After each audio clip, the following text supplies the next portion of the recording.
Chaque jour, Charles et Carole vous présentent la leçon de l'école du sabbat.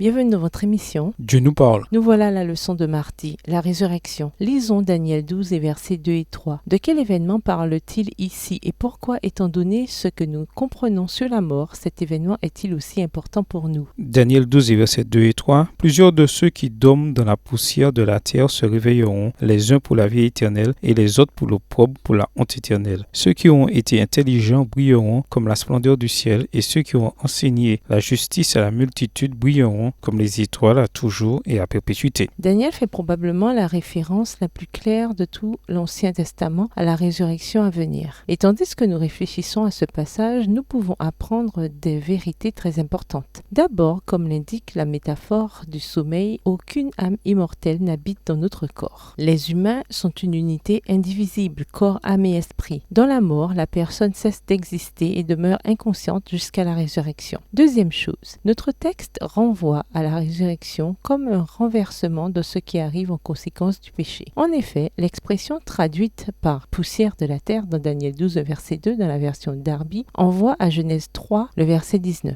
Le seul autre passage biblique où le mot terre précède le mot poussière. Cela indique que la sentence de mort prononcée lors de la chute d'Adam sera inversée et que la mort n'exercera plus son empire. Comme le dit Paul, la mort a été engloutie dans la victoire. 1 Corinthiens 15, verset 54. Lisons Romains 8, verset 18 et Hébreux 2, versets 14 et 15. Pourquoi n'avons-nous aucune raison de craindre la mort? Romains 8, le verset 18. J'estime que les souffrances du temps présent ne sauraient être comparées à la gloire à venir qui sera révélée pour nous. Hébreux 2, versets 14 et 15. Ainsi donc, puisque les enfants participent au sang et à la chair, il y a également participé lui-même, afin que par la mort, il anéantisse celui qui a la puissance de la mort, c'est-à-dire le diable, et qu'il délivra tous ceux qui, par crainte de la mort, étaient toute leur vie retenus dans la servitude. La mort gâche et anéantit tout ici-bas. Mais nous avons la promesse que la mort n'a pas le dernier mot pour les croyants fidèles. La mort est un ennemi vaincu. Quand Christ brise les chaînes de la mort et sort ressuscité de la tombe, il porte le coup fatal à la mort. Désormais, nous pouvons voir au-delà de la réalité temporaire de la mort et regarder la réalité ultime de la vie que nous recevons de Dieu en Christ. Du fait que Michel se dresse voir Daniel 12, verset 1, ceux qui lui appartiennent se dresseront également. Ils se lèveront de la poussière de la terre pour briller comme les étoiles pour l'éternité. Au sein des douleurs et des difficultés de la vie, comment tirer de l'espoir et du réconfort de la promesse de la résurrection finale? Pourquoi est-ce qu'au sens strict du terme, presque rien d'autre n'a d'importance? Au revoir. Et à demain si Dieu veut.